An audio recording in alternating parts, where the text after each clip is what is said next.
मैं आप सबका धन्यवाद करता हूं, क्योंकि हमने कहा नहीं था लेकिन आपको पता चला और आप सब लोग आए। इससे पता चलता है कि हमारे लोग जो प्रेस मीडिया के हैं उनको कितना कंसर्न है अपने लोगों के साथ, और उसी कंसर्न को देखते हुए हम लोगों के चुने हुए विधायक जो हैं, जो जम्मू के लोगों ने हम पे भरोसा किया है।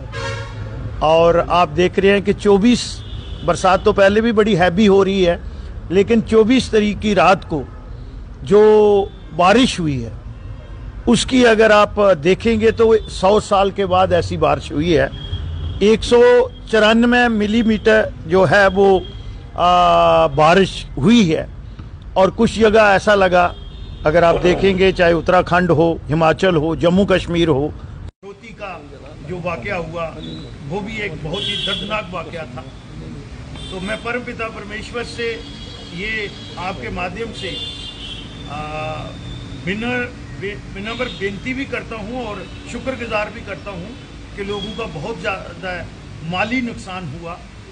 स्टेट का जो हमारा इंफ्रास्ट्रक्चर है उसमें हुआ, गलियाँ, नालियाँ, पीने का पानी, पावर, ये सारी चीज़ों का बहुत ही भयंकर नुकसान हुआ है। लेकिन परमपिता परमेश्वर ने हम पे आशीर्वाद का हाथ रखा कि जानी नुकसान कोई नहीं गया। कुछ जगह पे कैटल जो हमारे हैं, लाइफ स्टॉक, उसका नुकसान हुआ है और अभी भी अलर्ट पे है। अभी भी जो है 24 घंटे जो है उसकी वार्निंग जो है SDR वालों ने भी दी हुई है और मौसम विभाग ने भी दी हुई है कि यहाँ बारिश इससे भी ज़्यादा तीव्र गति से हो सकती है। तो उसी सिलसिले में हम सब विधायक जो है, जो एडमिनिस्ट्रेशन है, डिप्काम, डिप्टी कमिश्नर जम्मू, हम जम्मू के विधायक और म्यूनसिपल कॉरपोरेशन जो हमारी है GMC, उनके जो हमारे कमिश्नर हैं, उनके साथ हमारी आप देख रहे हैं कि 5:30 से लेके अभी तक हमने मीटिंग की है। और एक एक चीज़, क्योंकि 3 किस्म का रेस्क्यू होता है। जब इस किस्म का डिज़ास्टर आता है तो उसमें होता है सबसे पहले रेस्क्यू, और रेस्क्यू में मैं एडमिनिस्ट्रेशन को 100 आउट ऑफ 100 देता हूँ। इसी तरीके से अब रिलीफ का बात है और फिर रिहैबिलिटेशन की बात है। ये तीनों बातें हमने की हैं। और फिर उसके बाद एक comprehensive plan Jammu municipal corporation का भी, और जो जम्मू डिस्ट्रिक्ट में हमारी म्यूनसिपल कमेटियाँ हैं उनका भी, और बाकी जगह पे भी जो वाटर लॉग एरियाज हैं उनमें प्रॉपर तरीके से कंप्रहेंसिव प्लान बने। इसी तरीके से जम्मू तवी का, और जो हमारी ट्रिब्यूटरी है, यहाँ पे नाले हैं, और चिनाब के विधायक आप अखनूर वाले भी यहाँ देख रहे हैं। ये सारी बातें हमने एक लॉन्ग टर्म, एक शॉर्ट टर्म पॉलिसी की बातें की हैं। और इन प्रिंसिपल कल एडमिनिस्ट्रेशन जो है वो इसका रिव्यू भी लेगी, मीटिंग करेगी और लोगों के साथ भी राब्ता करेगी। तो मैं लोगों को ये आपके माध्यम से विनम्र बेनती करूंगा कि हम आपके सहयोगी, सेवादार, आपकी सेवा में खड़े हैं। आप पैनकी नहीं हुए, और वो लॉस भी असेस करेगी यहाँ की एडमिनिस्ट्रेशन, फिर हम गवर्नमेंट से लेंगे, यहाँ की गवर्नमेंट से भी बात करेंगे और दिल्ली वाली गवर्नमेंट से भी बात करेंगे। यही बात आज हम सब ने की है। क्या रिलीफ पैकेज के तौर पर धनराशि या फिर मकानों को बनाने की बात भी अंदर रखी गई, क्योंकि हर बार ऐसा होता है, हर बार नुकसान हो जाता है? नहीं, हमने बात रखी है, और डिप्काम साहब ने और DC साहब ने, और कमिश्नर साहब का तो एक अपनी यूरिडिक्शन है काम करने की। उन्होंने कहा है कि हम लॉस असेस करेंगे और हमारी तरफ से एक कंप्रहेंसिव रिपोर्ट जो है, क्योंकि इसको हमें प्राकृतिक आपदा की शक्ल देनी पड़ेगी, और ये है क्योंकि अगर 194 मिलीलीटर बारिश यहाँ पे हुई है और 100 साल के बाद हुई है, तो ये डिजास्टर है, नेचुरल डिजास्टर में आता है।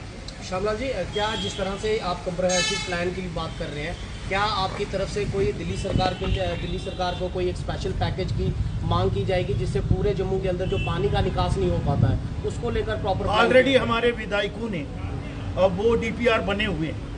मुझे लगता है कि उसके लिए कम से कम हमें पूरे शहर की और जो आसपास के इलाके हैं तो 400 करोड़ से ज़्यादा पैसा चाहिए। आदरणीय रंधावा साहब के एरिया का 100 करोड़ का है, इसी तरीके से इनके एरिया का भी इतना है।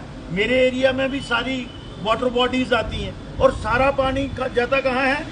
सुरेंद्र जी के पास मढ़ में। तो इसलिए ये हंसने वाली बात नहीं है, बड़ी सीरियस बात है। तो उसमें हम लगे हुए हैं। ये यहाँ की स्टेट जो है वो रिकमेंड करेगी, यहाँ की गवर्नमेंट, और गवर्नमेंट जो दिल्ली में है वो जम्मू वालों के साथ कभी भी किफायतशारी ना उन्होंने पहले की है ना आगे करेगी। बड़े तबाही की वजह जो है, रिहायशी इलाके जो बस गए हैं, क्या लगता है सरकारों की गलती है, डिपार्टमेंट की या लोगों की? मैं और मेरे साथी इस समय इस कंट्रोवर्सी में नहीं बनना चाहते। ये प्राकृतिक आपदा है, पहले हमें इसको एड्रेस करने दो, फिर जो आप इंक्रोचर हैं या नाले पे कोई बात है, ये एडमिनिस्ट्रेशन का काम है, वो देखेंगे। सर एक बड़ा इंपॉर्टेंट सवाल ये है कि जिस तरह नाले हमने देखे कि नाले जो हैं वो चौक हैं और नालों का पानी लोगों के घर में जो है वो घुस गया। क्या जीएमसी से आप कोई ऐसी अपील करते हैं कि नाला गैंग जो है उनको डिप्यूट किया जाए, हर महीने जो है वो नाले जो है वो साफ किए जाए, ताकि बारिश के समय में लोगों के घर में नाले का पानी ना जाए? देखिए, ये बारिश बहुत ज़्यादा हुई, लेकिन हमारे विधायक जो थे वो इस बार बड़े सचेत थे। इससे पहले भी हमने 3 मीटिंग जो है वो हमने कारपोरेशन के साथ की है, जीएमसी में जाके 6 के 6 विधायक हम गए थे, और हम यूनाइटेड जाते हैं, क्योंकि ये हमें लोगों ने एक बहुत बड़ा मैंडेट दिया हुआ है, और लोगों के हकों की रखवाली और उनके जानो माल की हिफाजत हमारी जिम्मेवारी भी है, और हम अपनी जिम्मेवारी में कोई कोताही नहीं करना चाहते। और जो आपने कहा है जहाँ से चौक हुए, कुछ जगह पे इस बार ज़्यादा चौक नहीं हुए।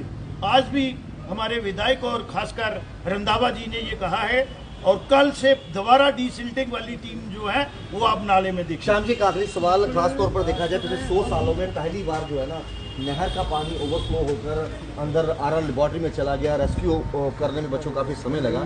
क्या लगता है कि कहने को बैसाखी से पहले नहरें साफ तो होती हैं, क्या प्रॉपर तरीके से नहीं हो पाती, इस वजह से पानी जो है ओवरफ्लो के बाहर आ गया?